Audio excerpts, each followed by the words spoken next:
নমস্কার বন্ধু, শ্রী শ্রী নারায়ণ গোস্বামী গৌড়ীয় সেবাশ্রমে আপনাদের নিয়ে যাচ্ছি ক্যানিং হরিসভা। নারায়ণ ভট্ট গোস্বামী কে আপনি বলতে পারেন তিনি ব্রজযাত্রা এবং রাসলীলা পরিবেশনা জনক। নারায়ণ ভট্ট গোস্বামী দক্ষিণ ভারতে জন্মগ্রহণকারী ব্রাহ্মণ ছিলেন। পরে তিনি ব্রজে আসেন এবং শ্রী গোপাল ভট্ট ও গোস্বামীর শিষ্য ও কৃষ্ণদাস ব্রহ্মচারীর কাছে দীক্ষা নেয়। তিনি রূপ ও সনাতন গোস্বামীকে হারিয়ে যাওয়া দেবতার সন্ধান করতে বৃন্দাবনে রাধাকৃষ্ণের লীলা স্থানগুলি প্রকাশ করতে সহায়তা করেছে। তিনি 50টির বেশি ভক্তিগ্রন্থ লিখেছেন এবং রাধাকুণ্ডে কয়েক বছর বসবাস করেছিলেন। তার বিখ্যাত ব্রজমণ্ডলা পরিক্রমা গাইড ব্রজ ভক্তি বিলাস সম্পূর্ণ 1552 খ্রিস্টাব্দে বলেছেন যে তিনি শ্রীকৃষ্ণের 333টি বন এবং পবিত্র স্থান আবিষ্কার করেছিলেন। তিনি সেখানে সংগঠিত বিশেষ কৃষ্ণলীলা অনুসারে ব্রজের প্রতিটি কুঞ্জে কুণ্ড ও গ্রামের একটি স্বতন্ত্র নাম দিয়েছেন। তার দ্বারা আবিষ্কৃত এবং পবিত্র স্থানগুলি হল মানসী গঙ্গা, কুমুস সরোবর, তারপর গোবিন্দ কুণ্ডু, ঘাটা, নন্দঘাটা, বিহাবরণ এবং করম আয়োজিত।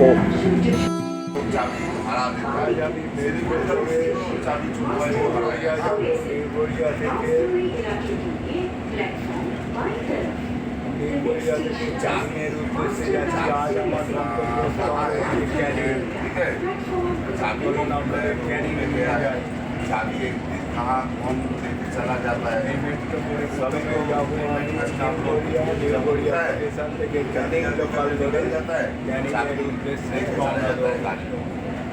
ব্রজের সঠিক সীমানা নির্ধারণের পর ভট্টজি বৃন্দাবন প্রদক্ষিণ করার প্রথা প্রতিষ্ঠা করেন।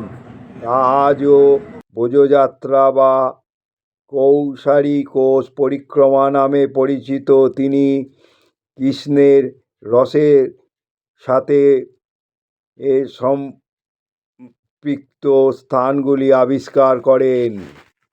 সেই স্থানগুলি হল বন্ধু, আপনাদের ক্যানিং নিয়ে যাব নিউ গড়িয়া স্টেশন থেকে। তা টিকিট নিল 10 টাকা। নিউ গড়িয়া থেকে আজকে আপনাদের নিয়ে যাচ্ছি। যে শিয়ালদা লোকাল আসবে 9টা নাগাদ। আমার গন্তব্যস্থল আজকে ক্যানিং। এই নিউ লোকালে আমার গন্তব্যস্থল ক্যানিং। তা আজকে ক্যানিং লোকালের জন্য ওয়েট করছি এই নিউ গড়িয়া স্টেশনে। ক্যানিং লোকাল ঢুকছে। এই লোকালে আজকে আমার গন্তব্যস্থল ক্যানিং। এই নিউ গড়িয়া দিয়ে ট্রেন ছেড়ে দিল। আজ আমার গন্তব্যস্থল ক্যানিং। নিউ গড়িয়া দিয়ে ট্রেন ছেড়ে দিল। আজ আমার গন্তব্যস্থল ক্যানিং। চলো। রাধাকুণ্ডু, প্রেম সরোবর, গ্রাম, বন, তারপরে বৃন্দাবন, বিশাই, তারপরে পরমশিলা। এই হলো একেবারে ক্যানিং হচ্ছে লাস্ট স্টেশন। চলুন আপনাদের আজকে ক্যানিং এসে পৌঁছে ঢুকে গেছি। চলুন আপনাদের ক্যানিং নিয়ে যাই।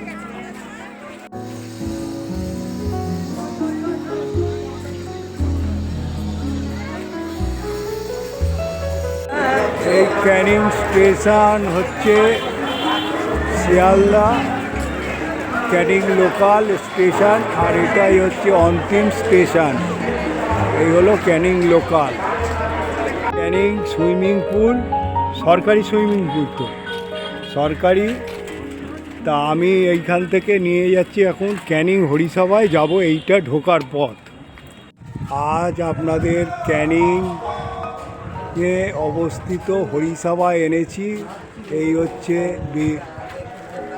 ক্যানিং হরিসভায় ঢোকার গেট। কত সুন্দরভাবে এখানে দেখুন নৃসিংহ দেবতাকে তুলে ধরেছে। চলুন নিয়ে যাই আপনাদের। এ হলো অফিস ঘর। অফিস ঘর এখানে দেখিয়ে দেবে চলো। মেলা থেকে এসছে? হ্যাঁ, না মেলা থেকে না, এই মন্দিরটার জন্য। এ হলো অফিস ঘর, দেখুন কত সুন্দর। এই দাদারা বসে আছে, এখানে কুপনের ব্যবস্থা আছে। হচ্ছে আজকের একাদশী ব্রত কুপন দেওয়া হচ্ছে। এর মূল্য কত? 20 টাকা মূল্য। দেখুন এখানে অফিসে সব কত চিত্র তুলে ধরা হয়েছে। ভক্তি সিদ্ধান্ত সরস্বতী ঠাকুর প্রভুপাদকে তুলে ধরা হয়েছে এই মন্দিরে। তার সঙ্গে মহাদেবকেও তুলে ধরা হয়েছে। এই হলো প্রসাদ দিলেন, এই প্রসাদ গ্রহণ করছি। জমিতে আসতে দেখুন, আমি তো নতুন। আপনার নামটা বলুন। আমার নাম হচ্ছে ভক্তি বিকাশ ভারতী মহারাজ। হ্যাঁ, 45-50 বছর ধরে এই মঠটা ভক্তরা, হ্যাঁ প্রসবটা, ভক্তরা সবাই এখানে সেবা করে আসছেন। সবাই আসছেন, সেবা করে যাচ্ছেন। আমাদের এখানে একাদশীর দিন, আজকে একাদশী, আজকে প্রচুর লোকের সমাগম হবে। এবং এখানে ওরা একাদশীর যে পার্বণটা, ওরা সেই একাদশীর পার্বণটা করে এবং প্রসাদ পাঠ, হরিনাম হয়, কীর্তন হয়, পাঠ হয়, এসবগুলি হয়। অন্যদিনও পাঠ হয়। তো আজকে একাদশীর একটা মাহাত্ম্য আছে, তো সেই একাদশীর মাহাত্ম্য অনুযায়ী একাদশীতে আপনাদের তো অন্ন চলে না? না, আমাদের একাদশীতে অন্ন চলে না। আমাদের অনুকল্প হয়, ফল প্রসাদ হয়, এগুলি হয়। শীতল ভোগ হয় না? হ্যাঁ, এগুলি হয়। মানে অন্ন চলে না। পঞ্চশস্য আপনাদের বাৎসরিক উৎসব বলতে কোনটা? বাৎসরিক উৎসবে বলতে আমাদের জন্মাষ্টমী, রাধাষ্টমী, তারপরে আমি রাধা অষ্টমী এসেছিলাম, খুব বড় করে পালন করা হয়েছে আপনাদের এখানে, বড়ভাবে পালন করা হয়েছে। তারপরে গৌর জয়ন্তী হয়। গৌর জয়ন্তী, হ্যাঁ, দোলের সময় আমাদের গৌর জয়ন্তী হয়। এই গৌর জয়ন্তীতে আমরা বেশ ভালো করে আমরা গৌর জয়ন্তী, আচ্ছা এই বিগ্রে কি কি দেব? আমরা পরিক্রমা করি। পরিক্রমাও করে? হ্যাঁ, মানে দোলে গরিব পরিক্রমা করি। আচ্ছা, আপনারা কোনো সেবামূলক কাজের সঙ্গে যুক্ত তো? সেবামূলক কাজ মানে আমরা যতটুকু পারি মানুষকে আবার কি কোনো চেষ্টা করি করতে। আর এখানে আমাদের ওই ডাক্তার এসছেন, চোখের ডাক্তার। এবার বসে ওটা একাদশীতে, প্রতি একাদশীতে বসে। আর এমনি কোনো বস্ত্র বিতরণ এগুলো করে? বস্ত্র বিতরণ বলতে আমাদের সেরকম মঠের সেরকম সংগতি নেই।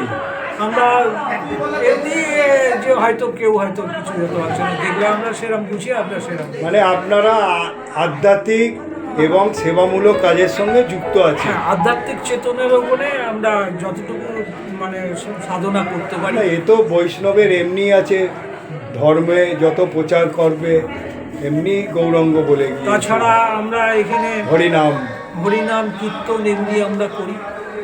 এবং আমাদের একটা থিয়েটার ইউনিট হয়েছে এবং আমাদের একটা সিনেমা ইউনিট হয়েছে। এবং তাতে আমরা ধর্মমূলক বই, আমরা একটা সিনেমা করছি। যেমন আমরা প্রভুপাদকে কিছু দিতে পারি, কিন্তু প্রভুপাদ আমাদের অনেক কিছু দিয়েছেন।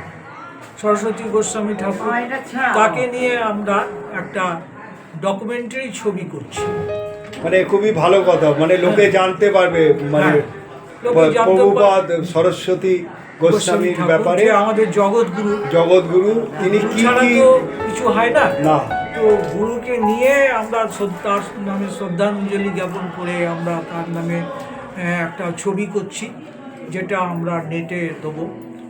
আর হরিদাস ঠাকুরকে নিয়ে একটা ছবি করছি। হরিদাস ঠাকুরকে হ্যাঁ, নিয়ে ওটা হচ্ছে ফিচার ফিল্ম, ফিচার ফিল্ম।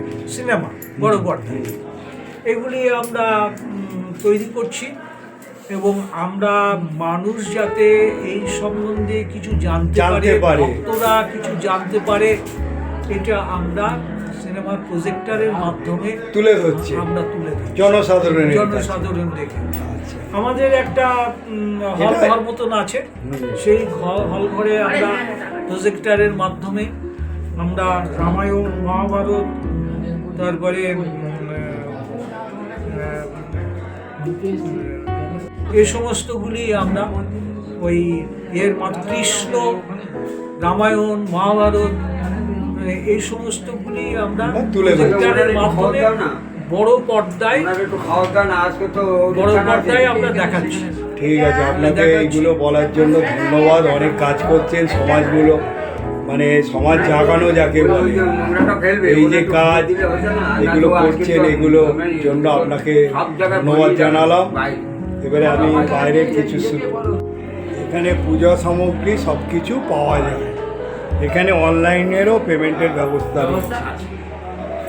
দেখুন এখানে, আর এদিকে সব থেকে বড় কথা, সব মালা, সর্বস্তরীয় মালা, সর্বস্তরীয় মালাও এখানে পেয়ে যাবেন। এই দেখুন, এটাও আপনাদের তুলে ধরবে। মালা, জবের মালা, মালা, জবের মালা, থলি, মালা জবের থলি, থালা জবের থলি, বই, বই। দেখুন, এই ক্যানিং হরিসভা এলে আপনারা এইগুলো পেয়ে যাবেন এবং গোপী ড্রেসও পেয়ে যাবেন। সব তুলে ধরলাম।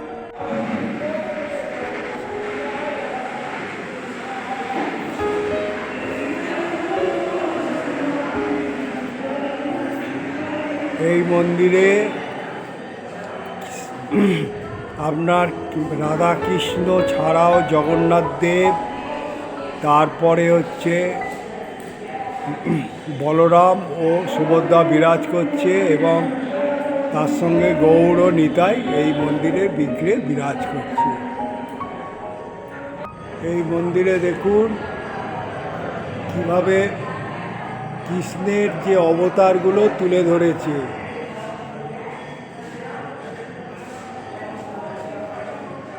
মৎস্য, কুম্ভ, বরাহ, নরসিংহ, বামন, তারপরে হচ্ছে পরশুরাম, শ্রীরাম, বলরাম, বুদ্ধ এবং কল্কি এই মন্দিরে তুলে ধরা হয়েছে। প্রভুপাদ আছে, তাদের ছবি ফুটিয়ে তোলা হয়েছে। দেখুন এখানে প্রভুপাদদের ছবি ফুটিয়ে তোলা হয়েছে। এটা হলো প্রসাদ হল, এটা হচ্ছে শ্রীপাদ প্রেমানন্দ প্রভুজি প্রসাদ হল। এই হলো প্রসাদ হল।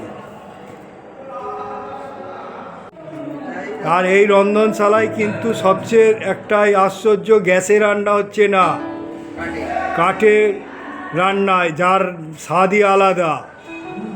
আর কত পরিষ্কার পরিচ্ছন্ন দেখুন। আর দাদা একাই করছেন। দাদা আপনি ক বছর ধরে করছেন? এখানে অনেক দিন, প্রায় 15 বছর।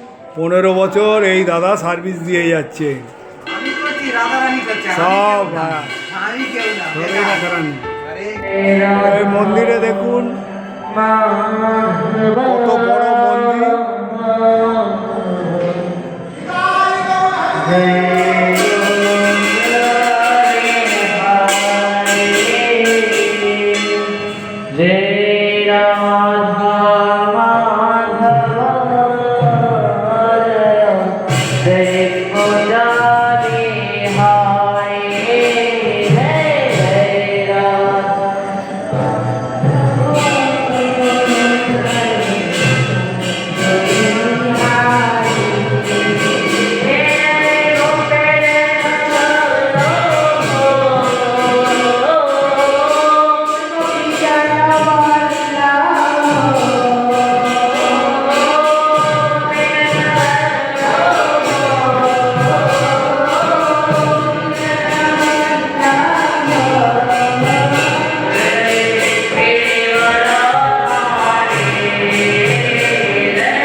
নববৃন্দাবন গড়ে উঠেছে। এইটা আপনাদের এইভাবে দেখাচ্ছি, দেখুন কত গাছগাছালি দিয়ে সুসজ্জিত এই নববৃন্দাবন গড়ে তুলেছে। আর এই হলো হরিসভার মন্দিরের চূড়া বিশিষ্ট মন্দির। এখানে দেখুন একটা শিবের মন্দির আছে, মহাদেব বিরাজ করছে, আর ঢোকার মুখেই নন্দীরাজ। এখানে এই হচ্ছে শিব মন্দিরে ভক্তরা এসে সব মনস্কামনা করে। এই নববৃন্দাবনে এই হরিসভা একখানা শিবের মন্দির গড়ে উঠেছে। দেখুন ভক্তরা মনের ভাব প্রকাশ করছে, আর ওয়ালে মহাদেব আশীর্বাদ করছেন হিমালয় পর্বত থেকে, সেটা তুলে ধরে। পরশৌলি পবিত্র রাসমণ্ডল নির্মাণ করেন। তিনি ব্রজ ঘিরে রাসলীলা নাটকের অভিনয়ও শুরু করেছিলেন, যা আজও দর্শক ব্রজবাসীর কাছে জনপ্রিয়। রাধাকুণ্ডে বহু বছর থাকার পর তিনি উনকা গ্রামে চলে আসেন। সেখানে তিনি বিয়ে করেন। পরে 1643 সালে বামন জয়ন্তীকে সমাধিতে প্রবেশ করেন। এই হলো মহানিধি স্বামী নারায়ণ ভট্ট গোস্বামী। শ্রী শ্রী নারায়ণ ভট্ট গোস্বামী গৌড়ীয় সেবাশ্রম আজ আপনাদের ক্যানিংয়ে নিয়ে এসছি। সেখানে নববৃন্দাবনও গড়ে উঠেছে, সেটাও আপনাদের দর্শন করাচ্ছি। এই নববৃন্দাবনে একখানা শিব মূর্তিও আছে, এবং কত সুন্দরভাবে এই বিগ্রহের এই মূর্তিগুলোকে তুলে ধরেছে, যা মুখের ভাষায় বোঝানো অসম্ভব। আপনারা এখানে আসবেন, নববৃন্দাবনে ঘুরবেন, দেখবেন, সময় কাটাবেন। এখানে নিত্য ভোগের ব্যবস্থা আছে। আমি ফোন নাম্বার দিয়ে দেবো, আপনারা ফোন করে কন্ট্যাক্ট করে নেবেন। এখানে এখানের ভোগ মূল্য হচ্ছে 20 টাকা। আর এখানে একাদশীতে খুব বড় করে ভোগের ব্যবস্থা হয়। তাই আপনারা আসার আগে এখানে যে কন্ট্যাক্ট নাম্বার দিয়ে দেবো, সেইখানে কন্ট্যাক্ট করে নেবেন। আর এখানে সময় কাটাবেন, ক্যানিং নদীর পাড়ে যাবেন, মাতলা নদীর পাড়ে। আর যদি পারেন তো সুন্দরবনও ঘুরে আসবেন। সামনেই ঝড়খালি গিয়ে আপনারা সুন্দরবন দর্শন করবেন। আর এই নারায়ণ স্বামী গোস্বামী গৌড়ীয় সেবাশ্রমে সময় কাটাবেন। এখানে এসে আপনারা সময়ও কাটাতে পারেন। দেখুন কত রকমের করেছে এই মন্দিরে, চাষবাস, বাগান চাষ। এই মন্দিরের চূড়া দেখুন কত সুন্দরভাবে গড়ে উঠেছে, পদ্ম ফুলের ওপর দিয়ে একদম চূড়া বিশিষ্ট মন্দির, স্বস্তিক করা।